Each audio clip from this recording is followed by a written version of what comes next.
You constantly edit yourself to fit in. This deep need for approval silently drains your energy and steals your happiness. It is a trap so many of us fall into, shaping our choices and chipping away at our true selves. But what if you could break free from this exhausting cycle for good? This video offers you 25 ancient Stoic lessons, a complete guide to reclaiming your inner peace and self-worth.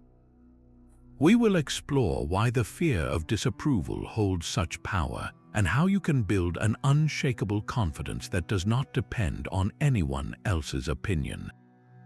What does a life free from the need for approval actually look like for you? The boundary between what is yours and what is not is the most critical line you will ever learn to draw. This is the heart of the first and most vital Stoic lesson from the philosopher Epictetus. He called it the dichotomy of control. The entire philosophy rests on this single, powerful idea. So what actually belongs to you? Your true possessions are not your job, your reputation, or your social status. They are your internal faculties, your own judgments about events, your impulses to act, your desires, and your aversions. These are the only things you have complete command over. Everything else, and this is the crucial part, everything else falls outside your direct control. This includes the opinions, actions, and words of every other person in your life. Think about the last time you felt that knot in your stomach before a meeting. You had spent days preparing a presentation, crafting every slide with care, rehearsing your points until they were perfect. Your effort and your preparation that was entirely within your power. It was yours, but the moment you finished speaking, your control ended. Your manager's reaction, their critical feedback or their praise, the way your colleagues interpreted your words, all of that was now in the realm of things not up to you. When you tie your sense of worth to that external reaction, you are essentially handing over the keys to your own happiness to someone else. You are letting their opinion, something you cannot command, dictate your inner state. This is the precise mechanism that fuels approval seeking. We desperately try to control what is not ours to control, and in the process, we neglect the one thing that truly is our own mind. Mastering this distinction is the first and most profound step toward freedom. This relentless chase for outside validation is a trap Marcus Aurelius knew all too well. The Roman emperor, one of the most powerful men in the world, spent his private moments in his personal writings, his meditations, drilling a single idea into his own mind. Do not waste a moment worrying about what other people say or think about you. He was not talking to the public. He was giving himself a stern, necessary reminder. Your opinion of you is the only one that ultimately matters. When you constantly seek approval, you are doing something very dangerous. You are handing over the reins of your self-esteem to a crowd of people who are fickle, often uninformed, and almost always preoccupied with their own lives. You are letting their passing whims, their bad moods, their limited perspectives dictate how you feel about yourself. It is like building your house on a foundation of sand that shifts with every changing tide. So what is the alternative? Marcus Aurelius and the Stoics point to something far more solid and reliable. They call it virtue. This is not about being morally perfect. Think of virtue as your internal moral compass built on 4 core strengths: wisdom, the ability to see the world clearly and make sound judgments; courage, the strength to act rightly even when it is difficult or frightening; justice, treating others with fairness and integrity; and temperance, exercising self-control and moderation in all things. Your self-worth then becomes tied to your own commitment to living by this compass. Did you act with courage today when you attempted to take the easy way out? Did you choose justice when you could have been selfish? Did you exercise wisdom in a confusing situation? These are the questions that matter. The answers come from within you, and they form a source of self-respect that no one else can ever give you, and no one can ever take away. Your manager's praise feels good, but it is fleeting. A stranger's criticism might sting, but it cannot erase the knowledge that you acted with integrity. Your value is no longer a prize to be won from others. It is a quiet, unshakable certainty you build for yourself, one virtuous choice at a time. That quiet certainty you build for yourself is not built in a vacuum. It is forged in the fire of daily life. Every time an idea is rejected, a proposal is ignored, or a choice you made is met with a puzzled frown, you are not facing a setback. You are being handed the exact tool you need to grow stronger. This is the heart of the third lesson, a concept made famous in our time by Ryan Holiday, but rooted in ancient Stoic wisdom. The obstacle is the way. Think of a time you shared something you were proud of, only to be met with silence or criticism. That moment of disappointment, that sting, is the training ground. The Stoics would call this an opportunity to practice what they termed indifference. This does not mean a cold, emotionless state. It means not allowing the external event, in this case the disapproval, to dictate your internal state. It means recognizing that the obstacle, the lack of approval, is not the problem. Your judgment about that obstacle is what holds the real power. When your manager dismisses a suggestion you worked on for weeks, the obstacle is their reaction. The way forward is how you choose to interpret and respond to that reaction. You can see it as a personal failure, a sign that you are not good enough. This path leads directly back into the approval-seeking trap, or you can see it as a test of your resolve. This is your chance to prove to yourself that your value was never in that single idea being accepted. Your value is in your ability to act with virtue regardless of the outcome. Did you present your idea with clarity and courage which are within your control? Then you have already succeeded. The manager's opinion is simply data, not a verdict on your worth. Each instance of not receiving the approval you sought is like a single repetition in a mental gym. You are strengthening your Stoic muscles. You are proving to your own mind through direct experience that you can survive and even thrive without the constant need for external validation. The obstacle of criticism becomes the very path to a more resilient you. It is the grit that smooths the stone. Without it, your inner strength would remain soft and untested. So the next time you face that moment of disapproval, pause and recognize the gift hidden within it. This is not a barrier on your path, it is the path itself. We have a natural tendency to avoid thinking about what we fear the most, but the Stoics discovered a counterintuitive truth. By deliberately confronting our fears in the safety of our own minds, we can drain them of their power. This is the fourth lesson, a technique known as negative visualization or premeditatio malorum. It is the practice of mentally rehearsing adversity before it happens. Let us apply this directly to the fear of disapproval. I want you to close your eyes for a moment just in your mind and picture a specific situation. You are in a meeting and you have to present an idea you truly believe in. You speak up, you share your thoughts clearly, and then there is silence. A colleague you respect gives a small, dismissive shake of their head. Someone else stifles a laugh. The room feels cold and your face grows warm. Sit with that feeling for a moment. Do not push it away. Feel the embarrassment, the sting of rejection, the immediate urge to disappear. Now, ask yourself this crucial question: what happens next? Your heart is still beating, you are still breathing, the meeting eventually ends and you walk out of the room. The sun is still in the sky, your life continues.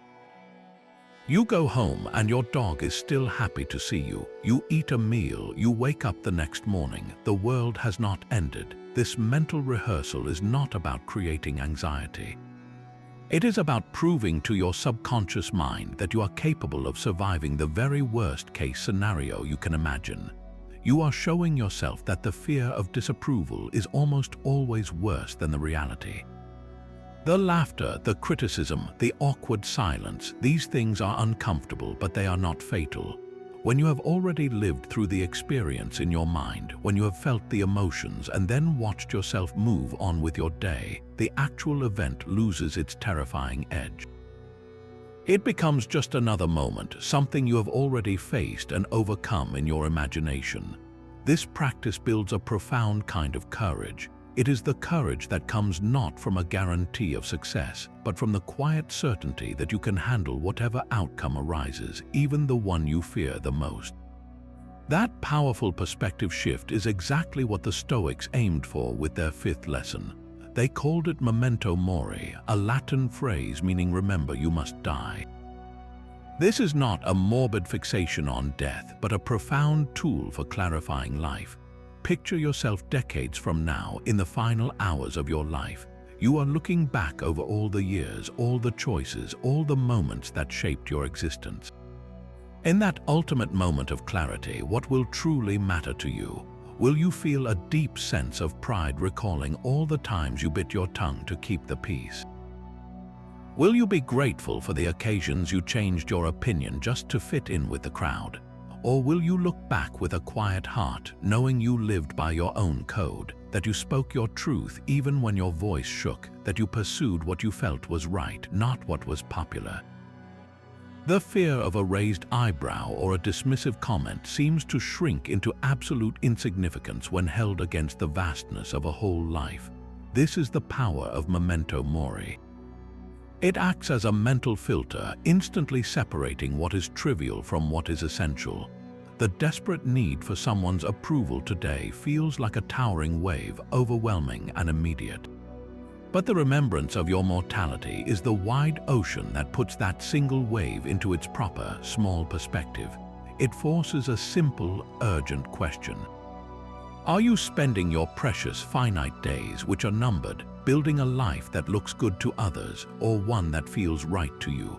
The answer guides you away from the hollow prize of social validation and toward the rich, internal reward of a virtuous life. Your time is your one non-renewable resource. Memento mori asks you to spend it on what actually matters, not on chasing the ever-changing opinions of people whose own time is just as limited as yours. That final, cosmic perspective on your own life leads directly to another powerful Stoic exercise.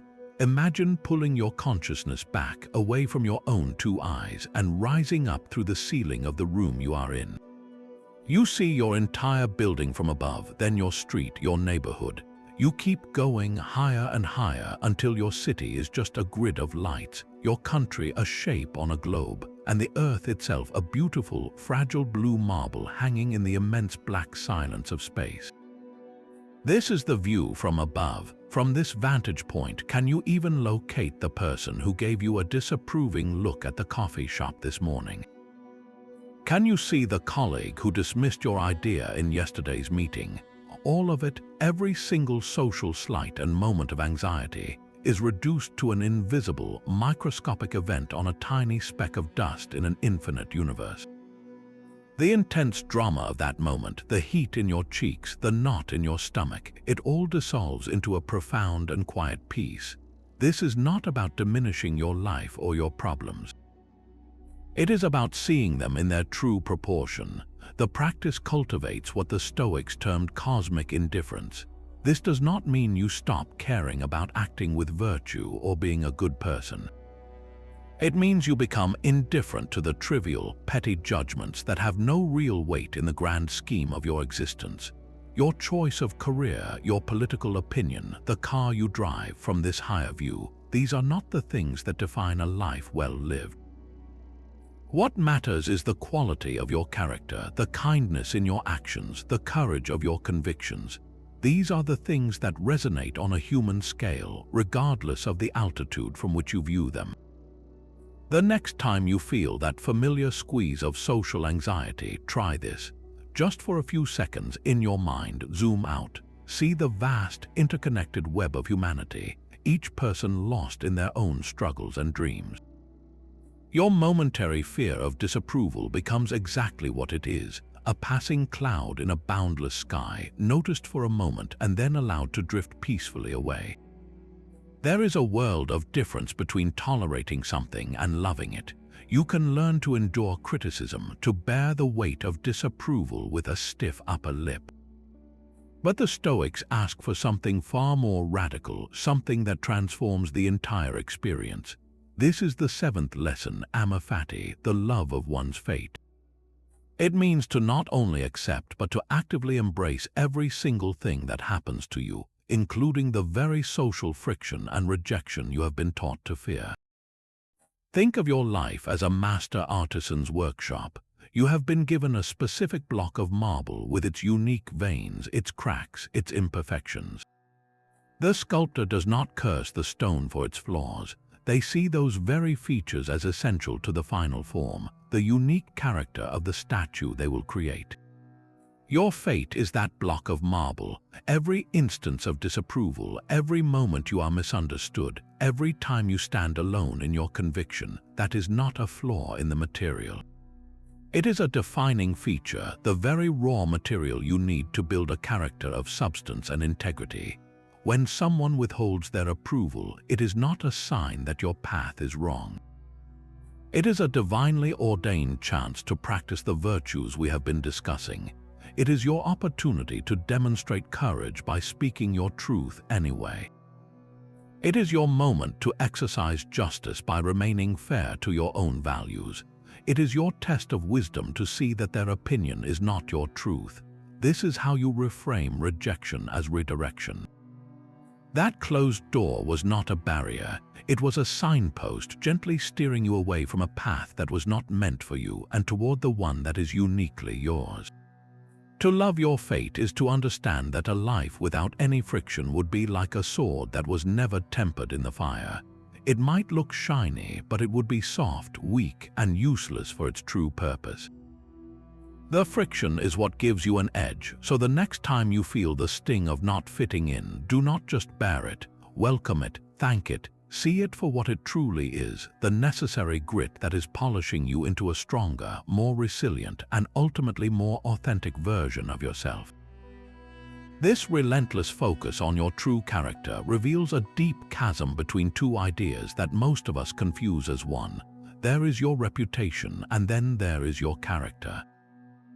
The Stoic philosopher Seneca wrote extensively on this, drawing a line in the sand between them.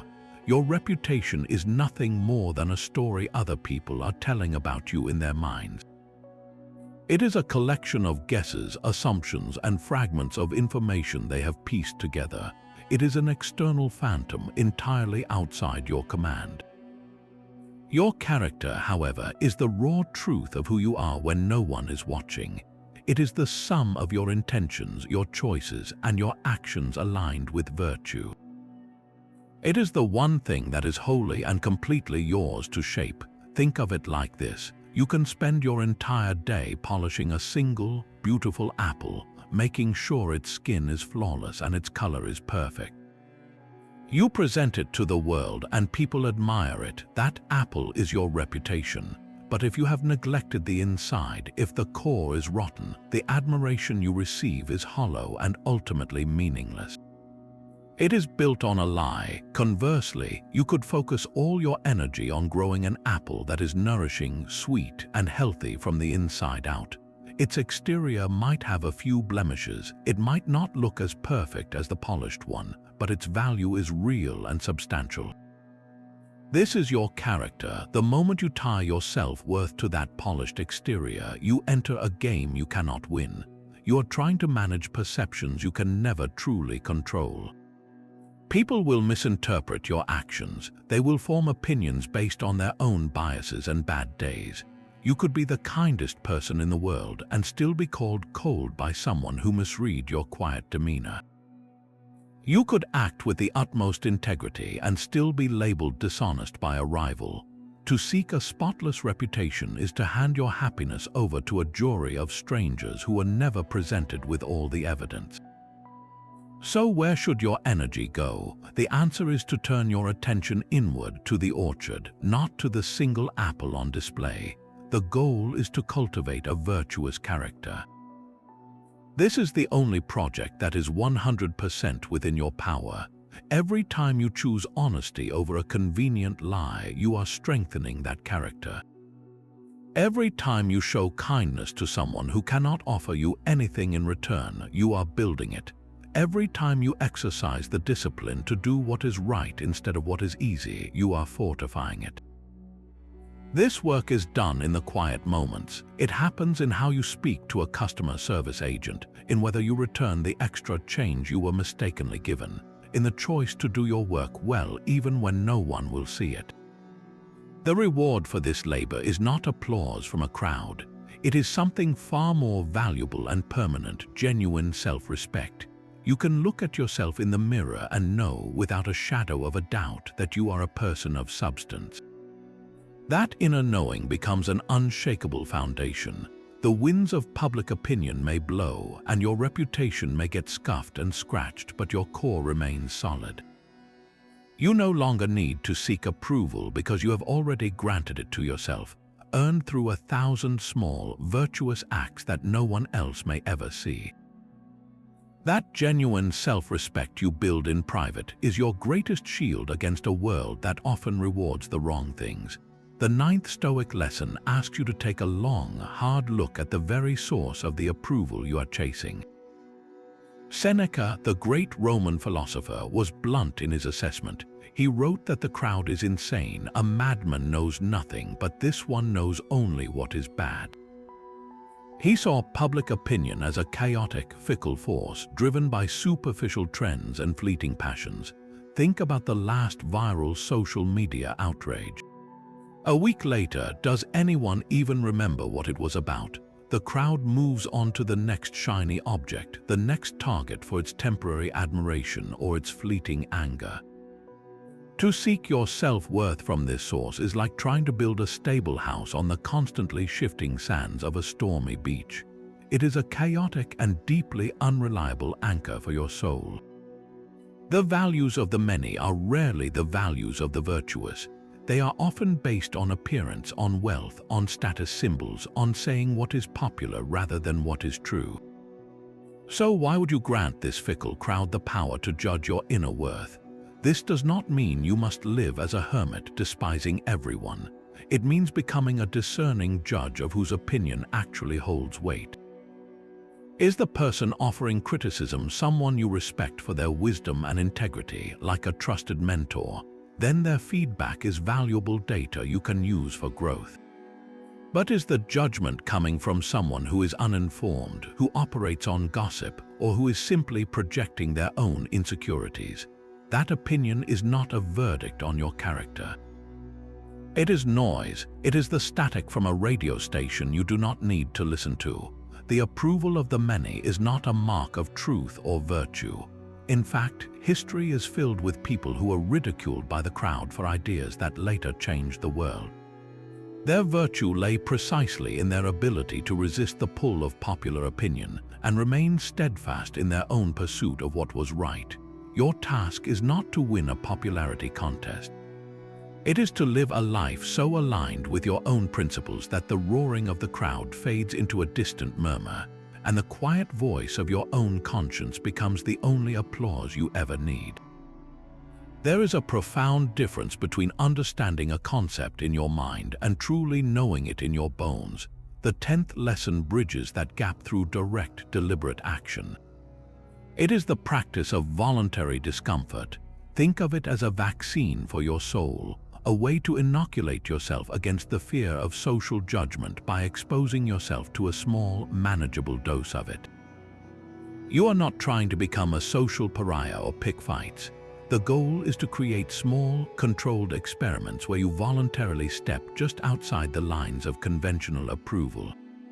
This could be as simple as wearing a brightly colored shirt when you normally dress in muted tones. You are not causing a scene, but you are making yourself slightly more visible, opening yourself to a potential glance or a quiet comment. Or perhaps it is choosing to eat your lunch alone on a park bench without a phone to hide behind, simply being present in public without the armor of busyness. You might even practice stating a gentle minority opinion in a low-stakes conversation, not to win an argument, but to prove to yourself that you can hold a view that differs from the group's. In each case, you are not seeking disapproval. You are seeking the experience of surviving it. Your subconscious mind is a creature of habit, and it has been trained to believe that social friction is a threat to be avoided at all costs. Every time you avoid speaking up, every time you change your outfit to blend in, you reinforce that fear. Voluntary discomfort rewires that training. It sends a new, powerful message to your deepest self. Look, you say to your own mind, I chose this, I felt a little awkward, and the world did not end. No one pointed and laughed, the sun kept shining, I am still here, perfectly fine. This process systematically dismantles the catastrophic predictions your anxiety makes. The imagined monster of social judgment, when you finally turn to face it in these small ways, often reveals itself to be a small, harmless shadow. Each voluntary act is a single repetition, strengthening your emotional resilience. It teaches you that your worth and your safety are not dependent on perfect social harmony. They are inherent, and they can withstand a few ripples in the pond. This is how you move from intellectually agreeing that you should not seek approval to viscerally knowing, deep in your gut, that you do not need it to be okay. Your words are a precious resource, not to be spent on every passing thought. We often speak not because we have something vital to say, but because the silence feels heavy, or we feel a nervous urge to prove our worth to the people around us. This chatter is a subtle form of approval seeking, a way of saying, notice me, validate me, tell me I belong here. The Stoics offered a powerful antidote to this habit, framing it as an exercise in the virtue of temperance. They called it the discipline of assent, the practice of giving your inner approval only to thoughts that are worthy of being expressed. Before you give voice to an idea, before you share an opinion or a piece of gossip, pause for just one breath and ask yourself 3 simple questions. Is what I am about to say true? Is it kind? Is it necessary? This 3-part filter instantly raises the standard for your speech.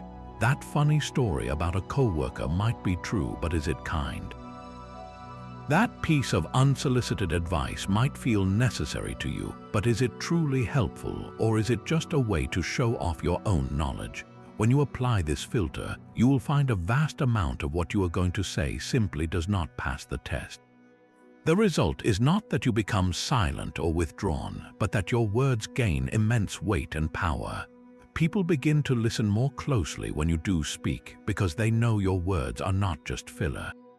You are no longer spraying verbal buckshot into the room, hoping some of it will be well received. You are instead firing a single, well-aimed arrow. This practice does 2 profound things for your freedom from approval seeking. First, it dramatically reduces the number of targets you offer for potential disapproval.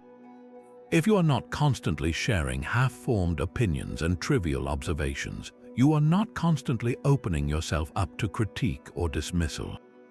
Second, and more importantly, the act of holding your tongue when you feel the urge to speak becomes a quiet, continuous vote of confidence in yourself. You are proving in real time that your sense of presence and value does not depend on the sound of your own voice. You project a calm self-assurance that comes from knowing you do not need constant verbal reinforcement to exist.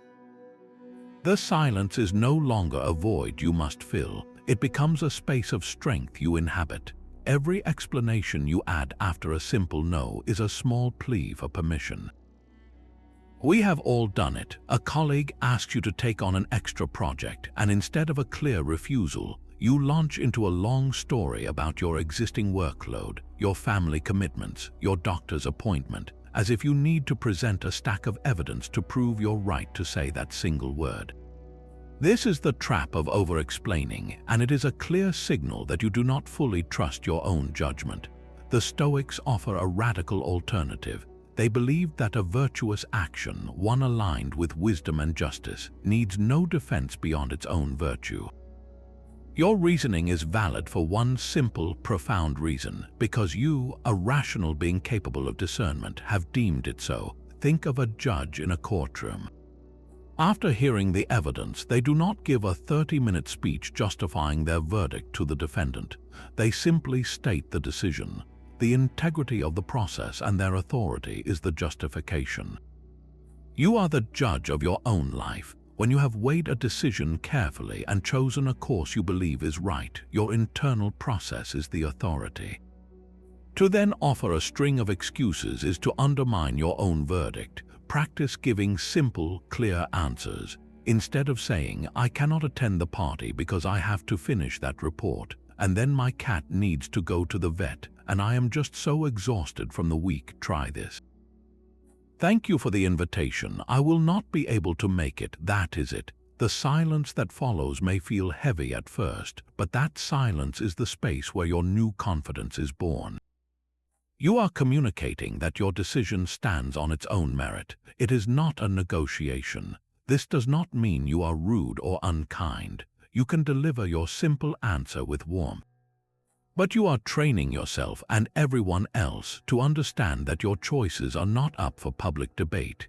Each time you resist the urge to over-explain, you are casting a vote of confidence in your own judgment. You are affirming that you are a person whose reasoning matters simply because it is yours. Your own judgment is the final court of appeal, but that does not mean you must build your fortress in total isolation. Even the most self-reliant Stoic philosopher needs a sanctuary, a trusted circle where the armor can come down. This is the 13th lesson, the vital importance of finding your tribe of the wise. Human beings are wired for connection. The craving for belonging is not the problem. The problem is directing that craving indiscriminately toward anyone who happens to be nearby, seeking validation from people whose values you do not even respect. The solution is not to become a hermit, but to become a curator. You must consciously and deliberately choose who gains entry into your inner world. This tribe is not a large, noisy crowd. It is a small, quiet council of perhaps 2 or 3 people you genuinely admire. These are individuals whose character you trust, who demonstrate wisdom in their own lives, and who offer feedback that is both honest and constructive. Their positive reinforcement feels different from the hollow praise of the crowd. When a person of genuine virtue offers you a word of encouragement, it lands not as a fleeting reward, but as a confirmation that you are on the right path. Their constructive criticism does not feel like an attack because you know it comes from a place of wanting you to grow in virtue, not from a desire to tear you down. This satisfies the deep human need for connection without triggering the exhausting cycle of trying to win universal approval. You are no longer scattering your energy, hoping for a kind word from every person you meet. You are investing it deeply in a few meaningful relationships where your true self is seen, understood, and valued. In the company of your tribe, you are not performing. You are practicing. You can test your ideas, share your struggles, and reveal your uncertainties, all within a space that feels safe precisely because it is built on a foundation of mutual respect and shared principles. Their approval matters only because you have already approved of their character. This is the ultimate paradox of Stoic friendship. You become strong enough to stand alone, and from that place of strength, you can choose to stand with others who help you become even stronger. An archer stands on the field, the target fixed in the distance. Their entire purpose in that moment is to draw the bow with perfect form, to aim with a steady hand, and to release the arrow with focused intention. This is the metaphor the Roman philosopher Cicero offered, a beautiful illustration of a core Stoic principle. The archer's job is to execute their craft with excellence. They control their stance, their breath, their release, but the moment the arrow leaves the bowstring, their control ends. A sudden gust of wind, an unforeseen movement of the target, these external factors can take the arrow and send it veering off course. The archer is not a failure if the wind intervenes. Their success was in the quality of the shot, not in the fickle behavior of the air. Now bring this home to your own life. You have a project to complete. Your job, your sacred task, is to pour your full effort into it, to research thoroughly, to plan meticulously, to execute with skill and integrity. This is your aim, your steady hand, your release. You are the archer, and your focused work is the arrow. But what happens after you let it go? Your manager might be in a terrible mood when they review it, completely unrelated to your work. A competitor might launch a similar idea the same week, diluting the impact. The company's budget might get cut, rendering the entire project moot. These are the gusts of wind. They are the external factors you could never have controlled. When you tie your self-worth to the outcome, to the praise or the promotion or the critical feedback, you are like the archer blaming themselves for the weather. You are internalizing a result that was never truly yours to command. Your value was demonstrated in the diligence of your preparation and the virtue of your effort. That is the part that belongs to you completely and utterly. The final result, whether it lands with a thud of rejection or a roar of applause, is simply the arrow hitting whatever the winds of fate dictated. To detach is not to stop caring about doing good work. It is to care more about the integrity of your process than the unpredictability of the outcome. Your worth was never in the arrow's final resting place, but in the strength and truth of the shot you took. The arrow has left your bow, and the world has responded with a critique. That sting you feel is not a signal to retreat, but an invitation to investigate. The 15th Stoic lesson asks you to become an archaeologist of your own reactions, to sift through the rubble of criticism and find the hidden artifact of truth. Your first and most important move is to create a moment of pause between the comment and your reaction. In that sacred space of silence, you ask two simple, life-changing questions. First, is this criticism directed at something within my control? Is it about my character, my actions, my judgments, my effort? Or is it aimed at something outside my command, like my appearance, my accent, my family background, or simply the outcome of a situation that was never fully mine to dictate? If it is the latter, if the critique targets the unchangeable or the external, your work is done.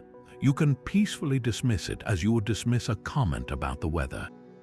It is just noise, a gust of wind that has no bearing on your worth as the archer. But if the criticism lands squarely in the realm of things you can control, you ask the second question.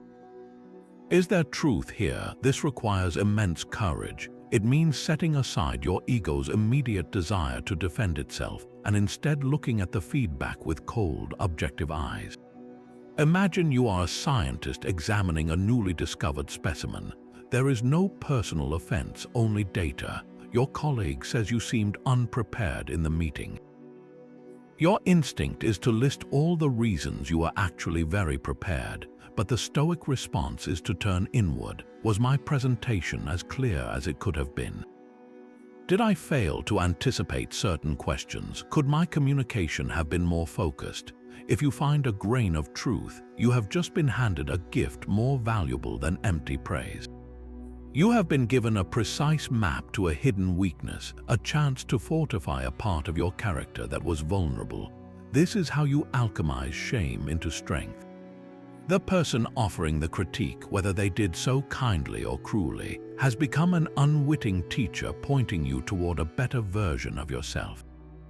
Their disapproval is no longer a verdict on your worth, but a single piece of feedback in the ongoing and deeply personal project of building a virtuous life. Every difficult person you meet is an uninvited instructor in your personal university of life. That colleague whose criticism made you shrink, that relative whose disapproval hangs in the air like a thick fog, these are not your antagonists. They are your professors, and the social friction they create is the curriculum. This is the 16th Stoic lesson, a complete reframing of your entire social world. See every interaction, especially the painful ones laced with disapproval, not as a personal attack, but as a lesson plan delivered straight to you. The person who hurls an insult is not a tormentor. They are a proctor handing you a spontaneous pop quiz. The subject being tested is your patience. Can you hold your tongue? Can you maintain your inner peace when someone is actively trying to disturb it? Your score is not based on their behavior, but entirely on your response. The colleague who dismisses your idea with a wave of their hand is not belittling you. They are giving you a masterclass in courage and conviction. They are asking you in the most direct way possible how much you truly believe in your own voice. Do you fold immediately, seeking their approval by backtracking? Or do you stand firm, not with aggression, but with the quiet confidence of someone who knows their own mind? This cognitive shift is one of the most powerful you will ever make. You move from a state of victimhood, where you are at the mercy of other people's actions, to a state of studenthood, where you are an active participant in your own growth. The emotional sting of the interaction dissolves because you are no longer focused on the pain. You are focused on the lesson. What is this moment here to teach me about my own resilience? What is this specific criticism revealing about an area where I could actually improve? When someone is rude to you at the grocery store, instead of carrying that frustration home for the rest of the day, you can pause and see it as a practical exam. The question on the test is simple. Can you extend kindness in the face of rudeness, not because they deserve it, but because you are practicing the virtue of compassion? Can you let their bad mood roll off you without letting it become your own? When you pass that test and you walk away with your inner peace intact, you have just earned an A+ in real-world stoicism. This perspective turns the entire world into your classroom and every single person, especially the difficult ones, into your teachers. You stop seeing them as obstacles to your happiness and start seeing them as the very means of achieving it. Your mind is a fortress, an inner citadel built to withstand any siege. This is the powerful image Marcus Aurelius carried with him as he led an empire, a reminder that peace is not the absence of chaos, but the strength of your own walls. Think of every external event, every piece of praise, and every word of blame as a projectile being launched at your fortress from the outside world. The stone itself, the sharp words of a critic or the flattering comment from a colleague, has no power to breach your walls on its own. It simply hits the stone and falls away harmless. The only way it can ever get inside, the only way it can disrupt your peace and occupy your thoughts, is if you, the gatekeeper, consciously choose to open the gates and let it in. Your judgment is that gatekeeper. It stands at the entrance, assessing every single thing that arrives. When someone offers you a compliment, the gatekeeper can choose to welcome it in, letting it swell your ego and make you dependent on that external validation. Or it can acknowledge the compliment with a simple nod, leaving it outside the walls as a pleasant but non-essential event. When criticism comes, the gatekeeper can swing the gates wide open, allowing the harsh words to storm in and ransack your inner peace, setting up camp in your mind for days. Or it can see the criticism for what it is, a projectile from someone else's fortress, and decide to leave it lying outside in the moat. The power lies entirely in that single, deliberate choice. You are the sovereign of your own mind. You decide what gets citizenship within your thoughts and what remains a foreign object. This is not about suppressing emotion or becoming numb. It is about exercising your innate authority. The next time a cutting remark is thrown your way, feel the initial sting, acknowledge it, and then turn to your inner gatekeeper. Ask yourself, do I grant this comment entry? Does it deserve to occupy my mental space and influence my state of being? More often than not, you will find the answer is a resounding no. You simply close the gate. The chaos continues outside, the projectiles keep coming, but within your citadel there is a profound and unshakable quiet. Your peace becomes a choice you make, not a prize you win from the world. The warmth of praise feels so different from the cold sting of criticism, yet they are two sides of the very same coin. Both tie your inner state to an external event you do not control. An addiction to compliments is just as binding as a terror of blame.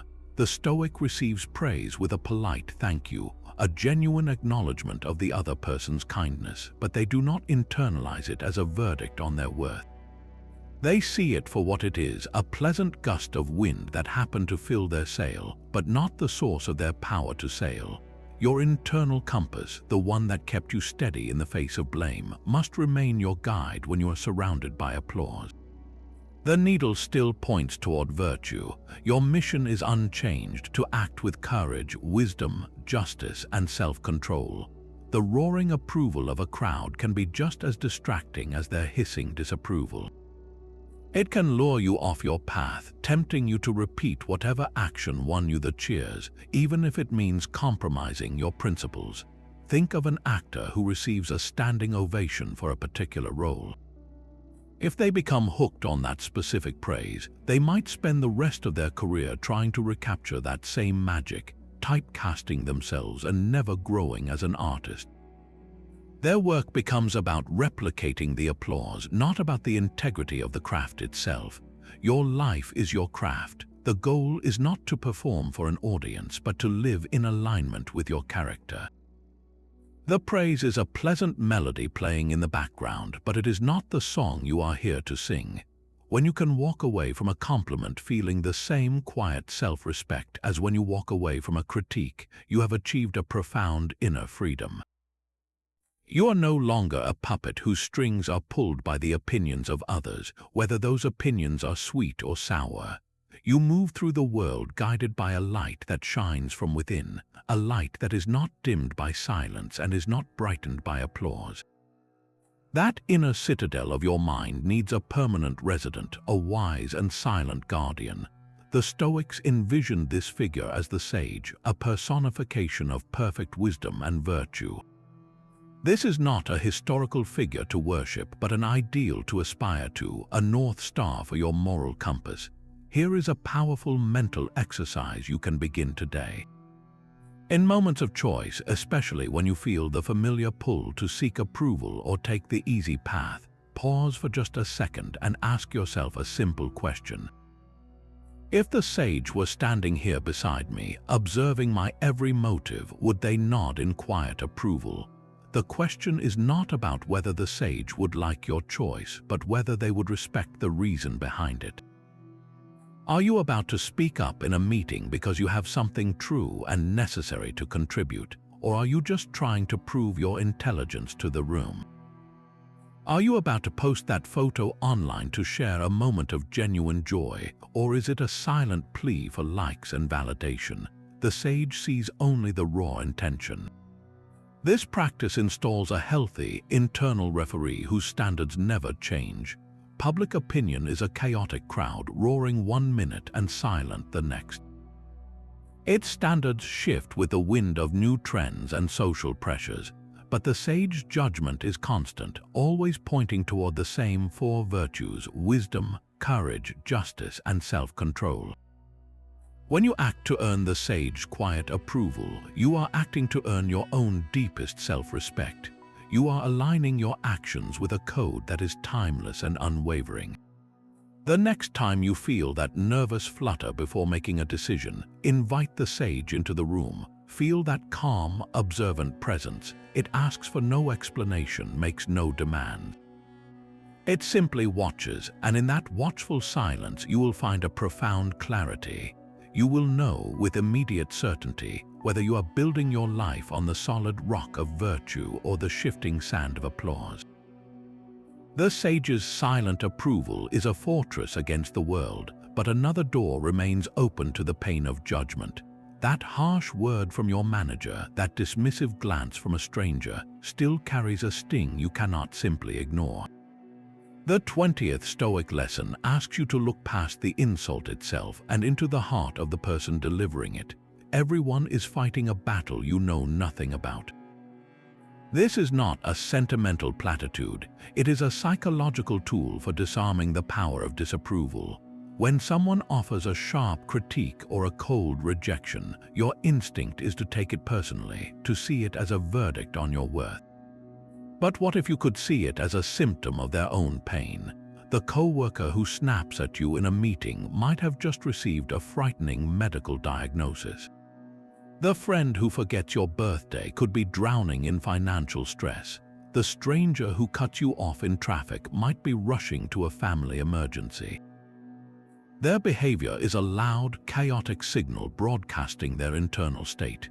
It has very little to do with you and almost everything to do with the private war they are fighting inside.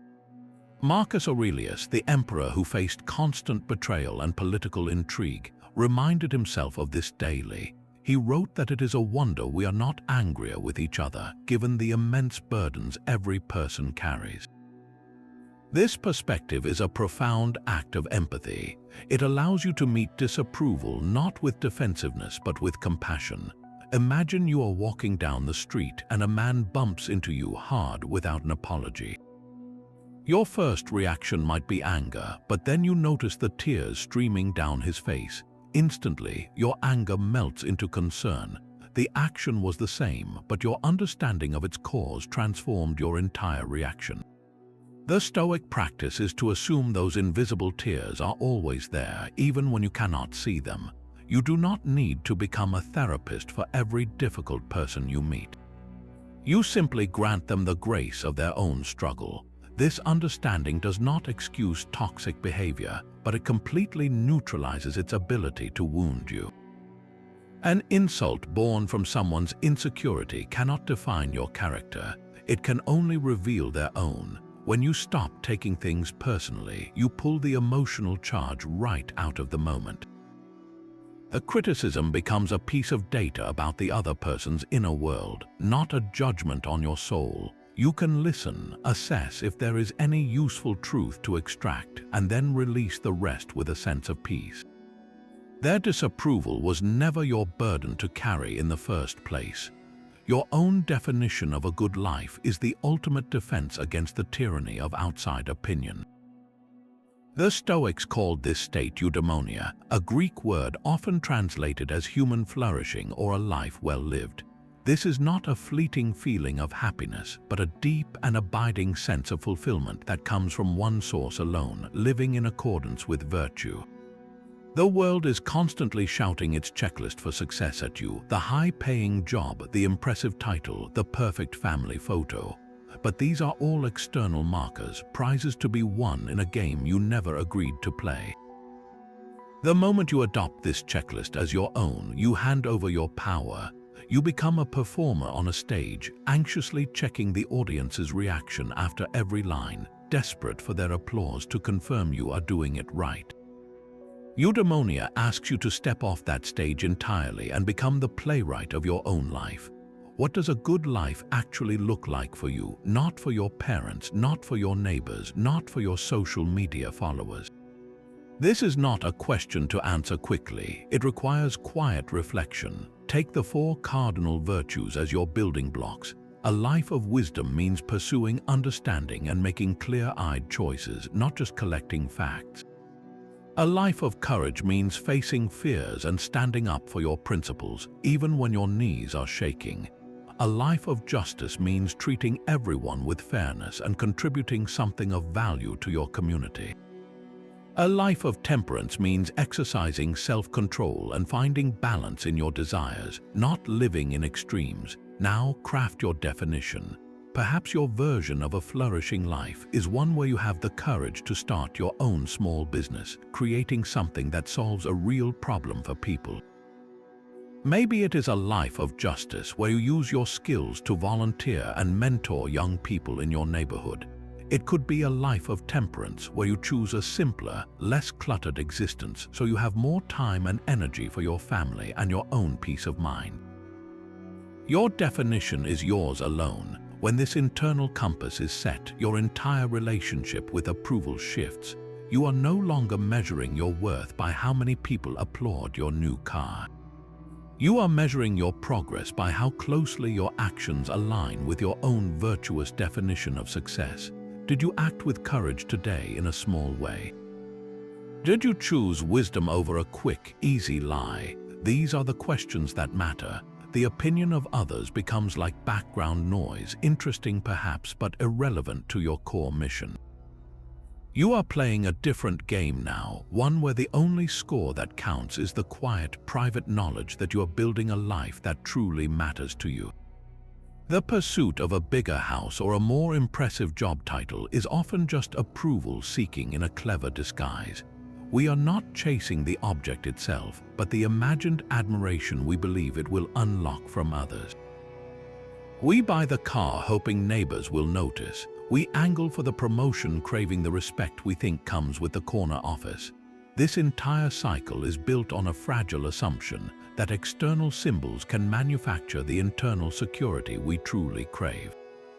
The Stoics offer a direct and liberating alternative, the art of contentment with little. This is not about adopting a life of poverty or denying yourself comfort. It is about drawing a clear line between what is sufficient for a good life and what is merely extra, purchased with the currency of your peace. When you decide that a simple, reliable car is enough for your needs, you have just severed a link in the approval chain. You no longer need the flashier model to feel valid. When you realize your worth is not printed on a business card, the desperate climb for a title that impresses strangers loses its urgency. Your sense of adequacy becomes internal. It is sourced from your character, not your possessions. Think of your desires as holes in a bucket. The more holes you have, the more you must constantly pour water in the form of new acquisitions and social validation just to feel halfway full. The practice of contentment is the process of plugging those holes one by one. You realize you do not need the latest smartphone to be a capable person. You discover a quiet evening at home can be more fulfilling than an expensive night out performed for an audience. Each desire you release is a weight lifted from your shoulders. You are no longer carrying the heavy burden of having to prove something to everyone you meet. The freedom you gain is immense. You can walk through a shopping mall completely at peace, immune to the siren call of products that promise you status. You can have a conversation about careers without feeling a pang of insecurity about your own position. You are, for the first time, truly at home in your own skin, because your self-esteem is no longer mortgaged to the things you own or the titles you hold. This inner sufficiency makes you unshakable. The winds of fashion and public opinion blow right past you because you have built your house on the solid ground of knowing what is truly enough for you. Seneca looked at the human lifespan and saw not a brief candle but a surprisingly long fire, if only we knew how to tend it. He lamented that life is long enough for our accomplishments if it were well invested. The great thief of this time, he wrote, is not any external force, but our own tendency to squander it on trivialities, most notably on the endless task of managing the impressions we make on others. Let us perform a simple, sobering calculation. Think back over the last week. How many minutes were spent rehearsing a conversation in your head, worrying about a text message you sent, or crafting an email designed to win someone over? How many hours were lost to scrolling through social media, not for connection, but to monitor the reactions to your own posts? Now multiply that by 52 weeks and then by the decades of your adult life. The sum is staggering. You are looking at thousands upon thousands of hours, entire seasons of your one and only life, poured directly into the bottomless pit of other people's opinions.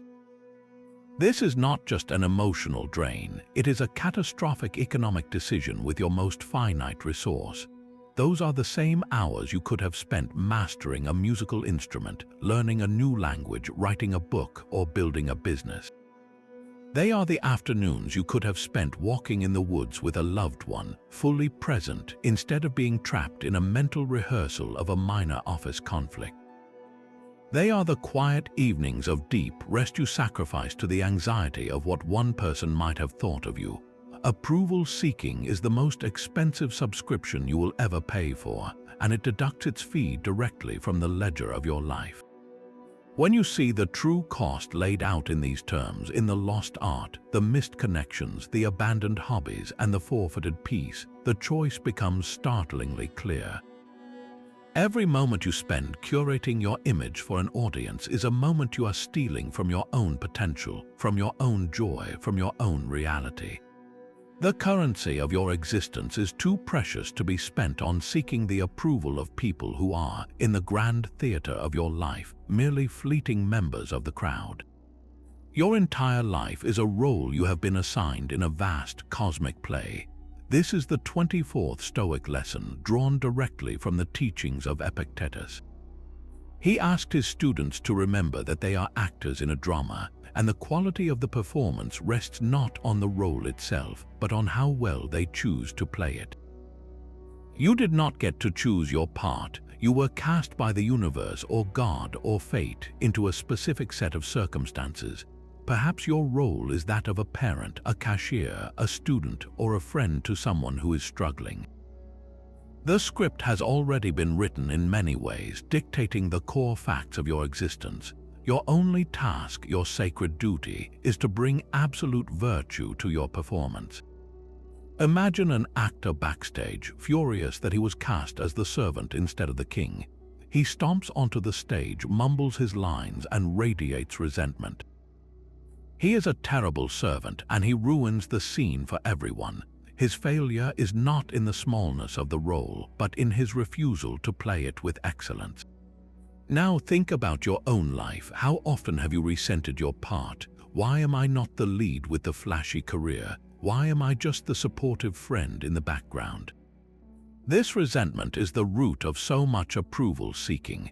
You look at the actor playing the king, receiving the applause, and you think, if only I had his role, then I would be worthy of love and respect. So you start trying to perform his lines, you mimic his gestures, you desperately seek the applause meant for a character you were never meant to play.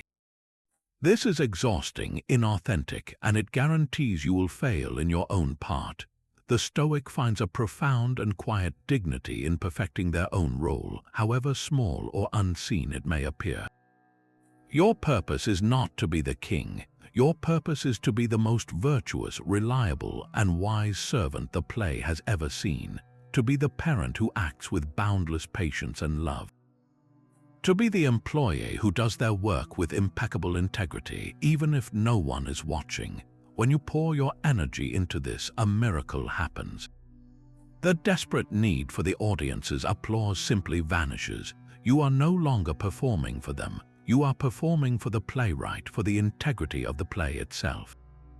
The standing ovation you crave is replaced by the deep, internal satisfaction of a job done well, of a character played with truth. You realize your worth was never in the volume of the clapping, but in the quiet perfection of your own performance. The curtain falls on your daily performance, and the theater of your life grows quiet. This stillness is where the final, and perhaps most transformative, lesson takes root. Before you close your eyes for the night, grant yourself the gift of just 5 minutes of honest review. Sit with the day that has just passed and ask it 3 simple, piercing questions. Where did I find myself fishing for a compliment or bending my words to fit in? In which moment did I feel that familiar knot of anxiety, the fear of a frown or a critical word? And when I made my choices today, was my motivation the quiet voice of my own virtues, or the loud hope for an external reward, for that promotion, that like, that nod of approval? This is not an exercise in self-judgment. It is an act of excavation. You are gently sifting through the soil of your day to find the hidden roots of your approval-seeking habits. Perhaps you recall hesitating before sharing an unconventional idea in a meeting, your courage momentarily outweighed by the fear of looking foolish. Maybe you noticed the subtle disappointment you felt when a social media post you crafted received little attention. Each discovery is not a failure but a data point. It is a single frame in the moving picture of your own psychology, revealing the precise triggers and situations where your old conditioning still holds sway. This nightly practice is the loom that weaves all 24 previous lessons into the fabric of your character. Reading about the dichotomy of control is one thing, but catching yourself in the act of trying to control a colleague's opinion of you is another. Understanding the view from above is a beautiful concept, but applying it to dissolve the lingering sting from a midday criticism is where it becomes real power. This daily review is your private training ground. It is where you move from knowing the path to actually walking it, one conscious, examined day at a time. The goal is not a perfect score, but steady, undeniable progress. Over weeks and months, this ritual builds a deep and nuanced self-awareness. You begin to spot the patterns before they control you. You feel the urge to over-explain rising in your chest, and you choose just this once to offer a simple no instead. You sense the anxiety before a social event, and you remember that your worth is not on the menu. This is how philosophy ceases to be just an idea and becomes instead the very air you breathe. Your life becomes your practice, and every single day becomes another opportunity to play your part with a little more courage, a little more wisdom, and a little less need for any applause but your own. This journey was never about building walls around your heart. True freedom from approval seeking is the opposite of isolation. It is the discovery of a profound and unshakable inner peace that actually allows you to connect with others more deeply and authentically. When you are no longer performing for an audience, you can finally meet people as they are without needing anything from them. We have walked through 25 ancient Stoic lessons together, from that foundational first step of the dichotomy of control to the quiet power of your nightly review. Each one is a key designed to unlock a different part of the prison of other people's opinions. You do not need to master them all at once. The goal was never perfection, a state that does not exist. The goal is progress, the quiet satisfaction of looking back over your week and realizing you felt a little less anxious. You held your tongue when you would have once over-explained. You spoke your mind when it truly mattered. So, as we bring this guide to a close, I have one final question for you. Which of these 25 lessons resonated most deeply in your own life? Was it the cosmic perspective of the view from above that shrunk your worries, or the daily practice of finding your tribe of the wise? Share your thoughts in the comments below. I truly would love to hear what piece of this puzzle fits for you. And if you found this map toward a calmer, more purposeful life helpful, consider subscribing for more wisdom to guide your way. Your journey does not end here. It simply begins from a place of greater strength.